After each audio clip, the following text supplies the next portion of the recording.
Hello and welcome to this interview session with domain experts. In the last three interviews, we had among ourselves three domain experts, namely Shri Anil Swarup, IAS retired, Shri Vibhu Goyal, IAS, Ms. Indira Mukherjee, IPS. Today, we have among ourselves Shri Polash Chandra Dhali, IPS. Mr. Dhali is an IPS officer from West Bengal cadre. He is an officer of 2017 batch, and I do take the pleasure to introduce as more like a brother to me. Polash, welcome to the session. Thank you, sir. Thank you very much, sir. Now, before I start with the interview, I would like to share a brief profile of Polash with our viewers. Polash, he did his BTech. He is posted as Additional SP Headquarters, Jalpaiguri district right now. He did his BTech on Electronics and Communications Engineering from VNIT in 2010. Subsequently, he got placement. It was a campus placement to NTPC, National Thermal Power Corporation, in 2010 only. Subsequently, he cleared the IES, as we call it, Engineering Services, in 2015, when he got into Indian Telecom Services. Then, for the first attempt, for the first time, he cleared Civil Services in 2016, and he was allotted Indian Police Services. Then again, he went for the civil service examination in 2017, and again, he was allotted Indian Police Services. Now, not only this, he has a very distinguished career because he has been the sports secretary of VNIT in 2010. He organized the first VNIT Sports Fest, as it is called, the VSF, in 2010. He has also been the secretary of NTPC Executive Association in Bongaigaon in 2013. That's when he was selected. And he has also been adjudged as the second best IPS probationer of 2017 at NPA Hyderabad. Right. No, this is no mean feat because we know how tough the training is there in NPA. Right.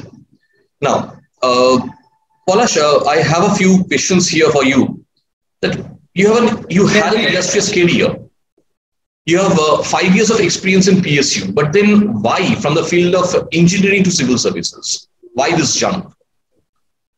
Sir, actually, that's a very basic question for everyone, or for that matter, for any aspirant who is preparing. Like, if you are well settled, or if you want to shift from a particular job to Indian civil services, then there has to be some motivating factor. While I was in service, sir, actually, just to include one or two data at the beginning, I was from a very humble background. Like, my father was a daily wager. So during my childhood days as such, there were a lot of financial struggles. And in every step, society stepped in and contributed towards my so that the education goes on, and each and every aspect was taken care by the society in many forms. While I was doing my service in NTPC, I thought that I was not contributing that much, by working in that organization. I was not giving anything to the society directly. So then I did one, you can say, an introspection, like, what should I do? Because I need to give back to the society. And it was in 2013 end or 2014 when I got that no, civil services is an examination where if I could get through it, then I can contribute meaningfully to the society. Not only that, sir, I thought that my personality, my qualities was getting underutilized in that organization. To some aspect, I think that I had this my own, you can say, introspection, that what are my abilities and what I'm doing here. So by analyzing all those abilities, I thought that maybe I would be best doing justice to my abilities if I get into these services. So that was the main trigger which motivated me to join this service and clear the exam. Polash, I know you are a motivation to a lot of people, genuinely speaking. And no doubt your parents must be very proud of you, what you achieved, the way you proceeded. Anyway, obviously, I'm going for the second question from here itself. the notion of passive contribution and active contribution. I'm actually moving a bit away from what we previously conceived, the way we'll proceed. I'm taking a cue from this answer of yours only. Do you think that this active contribution towards a society, this police services which you're in right now, nowadays, there is a normal notion among the students that somehow, because of the political interference and a lot of other things, it becomes difficult to serve as such. Because when I have been talking to the seniors, they said, no, political interference, they have always been there, but at the same point of time, we had the opportunity, we had the discretionary authority, or we had the opportunity to do our job freely in spite of everything. If you're tactful enough, if you're smart enough, you can do it. Do you think it's still that is the cue that's going on? Yeah, definitely, sir. Definitely. I would concur with those views also. Because you see, sir, political interference, it is there, but then it's not up to that level that we think. If you want to do anything for the society, you get an ample opportunity, sir. Each and every day, there are a lot of issues where your direct intervention can bring change to the lives of the people. So I don't feel to that aspect that now, for it, in those decision making also, political interference is there. There's nothing like that. For the viewers, for a number of aspirants, I think this answers a lot. Right. Quite often than not, we have been seeing that people they think that after such tremendous amount of work, such tremendous amount of effort that we put in, and then some political authority will come and will tie my hands. No, that's not the case. Polash and a number of other officers, even the previous officers whom we had a talk with, if you've gone through the interview of Shri Anil Swarup, you have seen there as well. There is ample scope for you to contribute back towards the society. Now, Polash, I'm going for the next question here. In recent times, we are witnessing a number of candidates with engineering background finally joining the civil services. From engineering to civil services is becoming a general trend. Why so? Why this trend is happening? Sir, what I would think is that if you go back, sir, like 10 to 15 years back, if you ask a general person, what is your educational qualification? Around 70 to 80% of them would say that I'm a normal, like BA, BCom, BSc, like simple graduation. But most probably after 2005, what happened is that the engineering industry, you can say, the number of colleges, they just boomed and they skyrocketed. Each and every person now, they are like, it has become a norm. If you ask anyone, no, I'm engineering karunga, I would go and complete my engineering. So I think that in the last 10 to 15 years, the basic requirement, or for that matter, basic education of a graduate has changed from this BSc BCom notion to engineering notion. So in my batch also, there were 73% of them were from engineering background, and only 12% were there from humanities, like normal graduation and all. So I would think this is the main reason, nothing else. 73% is no doubt a huge number. If we are looking at 73% of the candidates from engineering background, this tells a lot. Now, there is a general opinion among people in Bengal today. We belong to Bengal. That's why we are focusing on Bengal in this question. That there is a general notion among us, or among the common people in Bengal, that civil service examination conducted by UPSC is extremely difficult and beyond the capability of them. I know you must have also faced these kind of things, or you must have heard these kind of things during your childhood days when you were doing class 10 or you were in class 12 during those days. What is your general realization about this examination? How do you think this examination actually is? Is it as difficult as people they perceive it to be? Yes, sir. So in this question, I would take a few more minutes than my normal duration. Sir, to be very honest, I feel that UPSC is a very easy examination. Consider you have the prerequisite skills. And what is the prerequisite skills? It's simple common sense. That is all is required in UPSC examination. If you want to clear UPSC examination, see, you need to think from the perspective of the UPSC chairman, for that matter, the UPSC. Why would they select a candidate? We need to answer that question first. There are more than 10 to 12 lakhs forms that are being given every year. 7 to 8 lakhs of the candidates, they appear for the examination. Around, if I'm not wrong, 15,000 of them clear the prelims and 3,000 of them clear the mains. And finally, a list of 1,000 selected candidates, they get through the UPSC examination. Now, we need to think from this point of view that what is the qualities of these 1,000 people that they get selected? Or the other way around, I can say, if I am the UPSC member, or for that matter UPSC, I have defined some prerequisite guidelines in which I would select those 1,000 candidates. Now, what are these guidelines? It's very simple. A candidate must be very objective. Objective in the sense, he should have knowledge of each and everything happening in this world. And knowledge of each and everything means it's not very deep knowledge. It's a general overall view. So what is economy? So if I say each and everything, that means they have decided, or for that matter, calibrated some subjects, economics, history, polity. And if you go through the whole syllabus, sir, you will know that each and everything is related. Each and everything is related. Now, and they have defined that it's not that you have to do a lot of research in the subjects. Their main basic criteria is you should have knowledge of all these subjects till class 12th level. That's it. General studies till class 12, if you have that knowledge, it is sufficient enough. Perfect. Absolutely. This test of subject objectivity is seen in the prelims examination. So when I say that from 7 to 8 lakhs, they appear for the prelims, and from that 15,000 get selected, that means what? These 15,000 from the view of UPSC has that objective nature of a candidate. After prelims, they appear for mains. Now, UPSC has subjected, prepared the syllabus in such a manner. Now, a candidate is objective. From prelims, it has been tested. Now, I will check the subjectivity of this person. Now, how will that be determined? Is by knowing the answer writing pattern of that person. So, the main syllabus is designed in such a way that it tests your subjectivity. For example, they will give you a question which is not a direct question.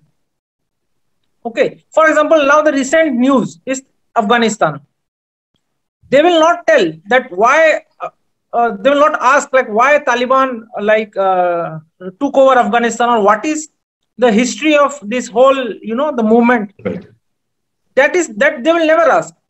They will check the subjectivity by this formulation of the question. It will be like, what effects will have in India if Taliban takes over Afghanistan?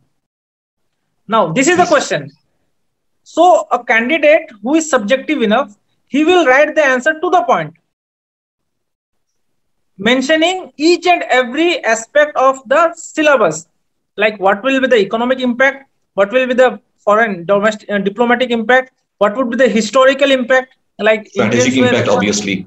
Exactly. What will be the international trade, what would be the environment. So if a person relates each and every point of the syllabus in that answer, is deemed to get very good marks. Okay. Absolutely. So now this subjectivity has been evaluated. He gets selected for the next round, that is personality development. In this thing, so from 15,000, 3,000 has been selected. Like these 3,000 they will appear for the personality test. Now, in personality test, what they see is what is the personality of a candidate. Like they will ask you questions to determine how confident you are.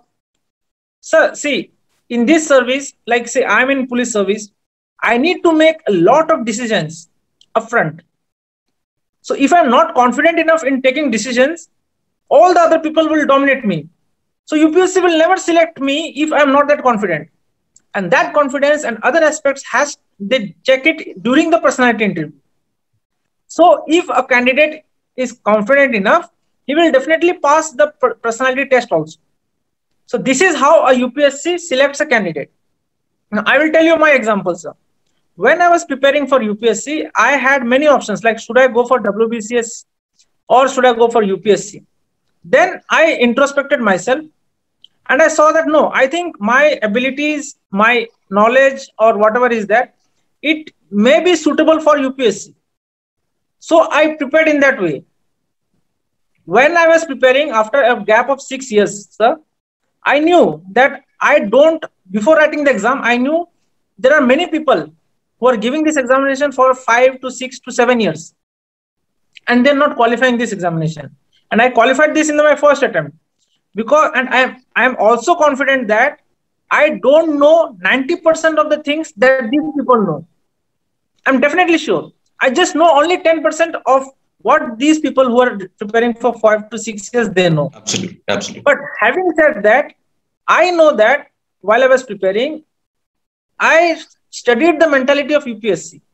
That UPSC has designed these guidelines, and if I myself am fitting in these guidelines, then I will definitely crack this examination. And that confidence and that motivation, it helped me to maneuver all the syllabus of the whole thing and get a more correct picture of these things. In many times what happened, if I did not know a topic, I just used to leave it. I don't know, taking a chance that this question will never come in the examination. And it's true. In prelims, there are hardly 100 questions. Absolutely. From 100 questions covering each and every aspect. What is the probability of a question if you leave it? But the thing is, the basics should be clear. So I say, when a question is asked that whether UPSC is very difficult, in nutshell, what I mean to say is, if you study the basic concepts till class 12, and if you align your thinking and thought process in that sense, you'll definitely crack the examination. It's a very simple case. You just have to think that, no, I am designed for this examination. UPSC is searching me only, nothing else. And that is the one thing. So after that, it becomes very easy. I took more time to this question. No, it's absolutely all right. In fact, what you said is confirming the thing that, see, if I'm taking this as a game. Now, I should play to the rules of the game. I cannot change the rules of the game, right? Yes. So whatever the rules of the game is, if I can understand some seniors there who can help me to understand the rules of the game, I can play accordingly. And if I play according to the rules of the game, I'll win. As simple as that. Exactly. It's as simple as that. Right. Now, the background of an engineer, did it provide you any advantage during the preparation times? To be very honest, sir, no, sir. It's not like if I am from an engineering background or a person is from humanities background, exactly, they have some added advantage. It's nothing like that.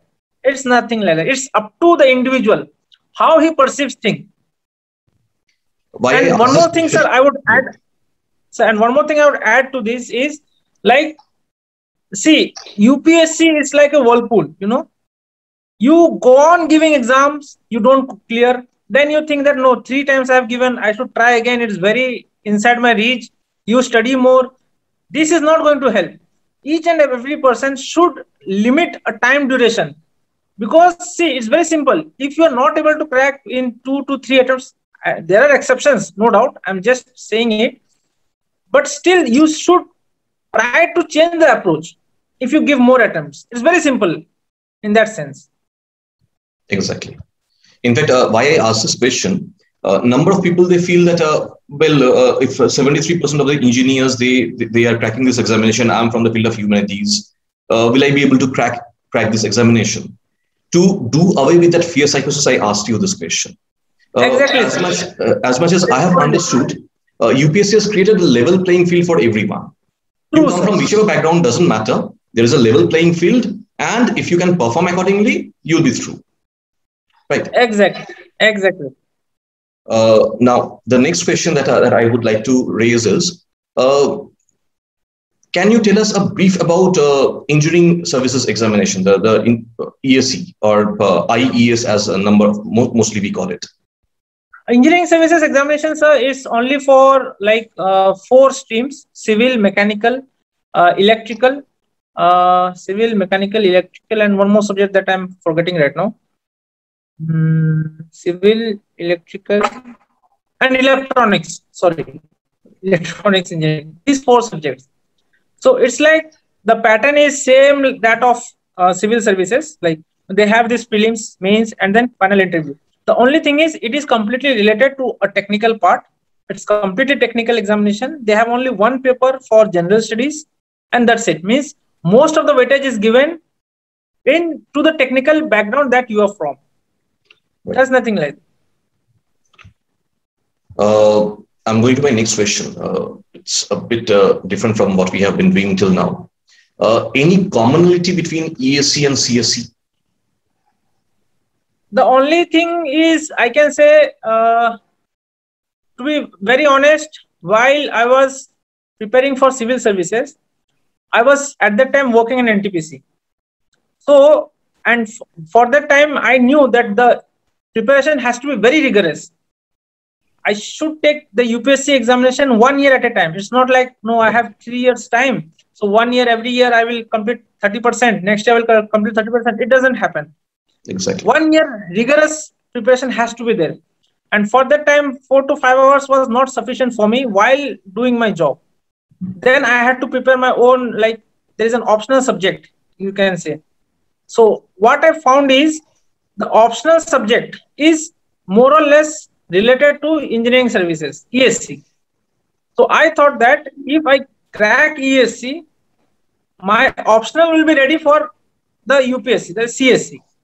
So the link between ESC and CSC is the only thing, because my optional in CSC was electrical engineering only. So I thought that if I can prepare for this, automatically my optional will be taken care of for the CSC. This is the only commonality that I can find. Okay. One more thing here, one good thing that you're telling us about, that even after getting into services, yes, one can go for the examination. Quite often than not in Bengal, the general train that we see, after completing the graduation or BE or even ME, students or aspirants, they get into the services, and after that they forget about doing something else, doing something additional for them. You're a typical example, that's one of the major benefits that we had, that you're a typical example where even after getting into services, you kept that fire on. That yes, you have to go on. That just a job in NTPC was not sufficient for you, or the way you deemed that the way you wanted to contribute for the society, the way society helped you, and the way you wanted to reciprocate. There, no doubt, this is a motivation to number of us. Now, I would be jumping a few steps here.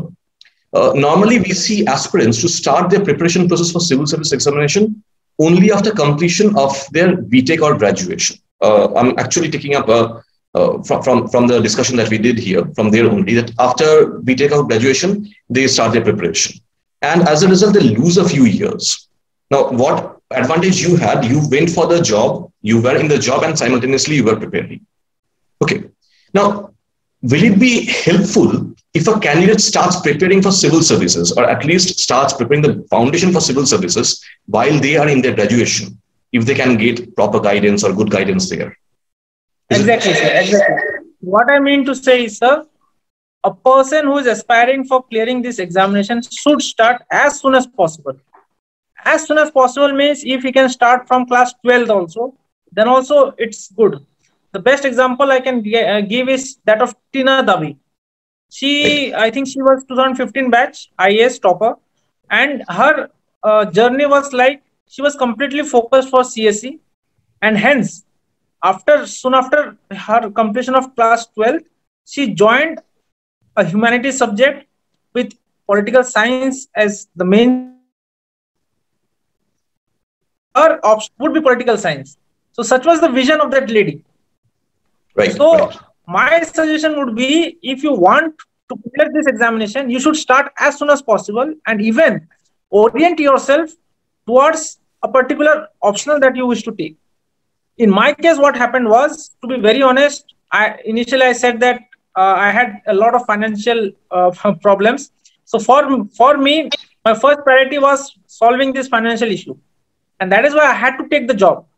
It had a compulsion. Later on, as I progressed, you can say I was enlightened at a very late stage. Had I been enlightened 3 to 4 years back, because I had no friends, no anyone in the UPSC circle who was like close to me and had cleared these services. So I was a bit late in this thing. So I would suggest, or I would also recommend that people who is aspiring for this examination should start as soon as possible. Even after class 12 also, it's fine. Genuinely, we in West Bengal, I would like to share my own story. 2004, after completing my graduation, when I decided to go for civil services, there was nothing in Calcutta. Exactly, sir. Exactly. Even for the basic guidance, I had to go to Delhi. Yes. So right. So that's where let's see how things pan out here in West Bengal in the coming days, in the upcoming days. Now, do you have any general advice for the aspirants from West Bengal or the aspirants across the country? Any general advice for them? My general advice would be, sir, to be confident. If a person is studying for this, see, sir, earlier there was not much material available, but now after this internet revolution, you can say there is a lot of materials available in the net. And you have taken a very good initiative, sir. You yourself are preparing this like awareness campaign among all the aspirants in WBC in West Bengal per se, and I congratulate you for that, sir. It's a very good gesture, and if I could have any help, I would be very obliged, sir. The main thing is we need to be very much focused. Materials, there is no dearth of it, but the focus and preparation should be very pinpoint. It should be very pinpoint. And the most important thing is that if you are preparing for civil services, you should act like a civil service officer right from the beginning. When I was preparing, I used to, it's called role playing. If you are studying, you should be a role model. Like, I am an IAS officer.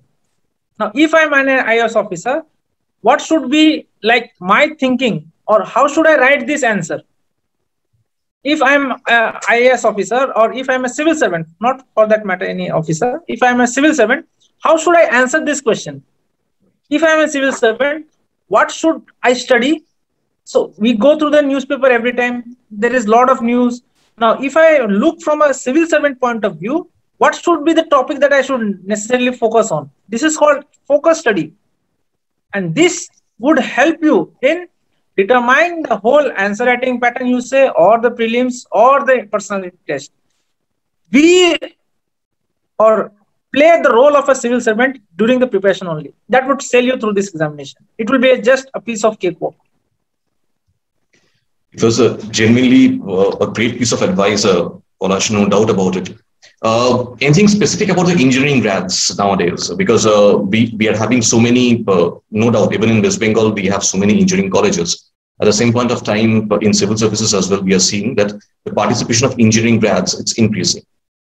So any specific advice for the engineering grads? For engineering grads, I would suggest that if they're following a particular stream, they should focus on it, and they should choose that as the main subject, because it helps in their preparation overall. Jumping from an engineering background, suppose a person is from electrical background. If he wants to take geography as optional, he can take, no doubt. But then, see, sir, actually, I would suggest UPSC is like 95% hard work and 5% luck. But the thing is, if your hard work and your dedication is honest, it's like 100%. If your dedication is 100%, then that 5% of luck would come in your favor. For engineering grads, what I suggest is, if they can take the particular subject as optional and start preparing it right from their semesters, it would do a hell lot of good for them. And the chances of clearing this examination also increases. No doubt, no doubt. Polash, it was really nice talking to you. And at least I am of the belief that the advices or the way, the experiences that you share of yourself, it is going to help a lot of people. We are looking forward further for an interaction with you in the future as well. If definitely, sir, definitely. If you can provide some time to us. Definitely, sure, sir. More than happy. Thank you, sir.